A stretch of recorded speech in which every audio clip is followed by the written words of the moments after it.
বছর দেশের জনগণ ভোটাধিকার থেকে বঞ্চিত হয়েছে বলে অভিযোগ করেছেন ঢাকা মহানগর উত্তর ছাত্রদলের সভাপতি সালাউদ্দিন আহমেদ এবং সাধারণ সম্পাদক মাহফুজুর রহমান লিপকন।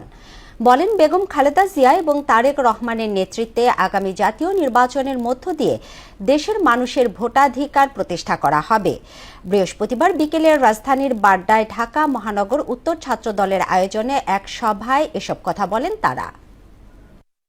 স্বৈরাচারকে এই দেশ থেকে হটাতে বাধ্য করেছিল, ঠিক একইভাবে ব্যালটের মাধ্যমে তরুণ ইয়াং জেনারেশনকে নিয়ে এবং তরুণদেরকে নিয়ে আগামীতে ব্যালটের মাধ্যমেও সর্বোচ্চ ভোটে বাংলাদেশ জাতীয়তাবাদী দল বিএনপি ক্ষমতায় আসবে বলে আমরা আশা করি। বাড্ডা ভাটারার এই অঞ্চলে ঢাকা 11-র মাটি ও মানুষের নেতা ডক্টর এম এ কাইয়ুম সাহেবকে বাংলাদেশ জাতীয়তাবাদী দল তাদের মনোনীত প্রার্থী হিসেবে ঘোষণা করেছে। ধানের শীষের প্রতীকে ভোট দিয়ে জয়যুক্ত করে বাংলাদেশের বিএনপি তথা জাতীয়তাবাদী দলের নেতৃত্বে সরকার গঠিত হবে আমরা বিশ্বাস করি।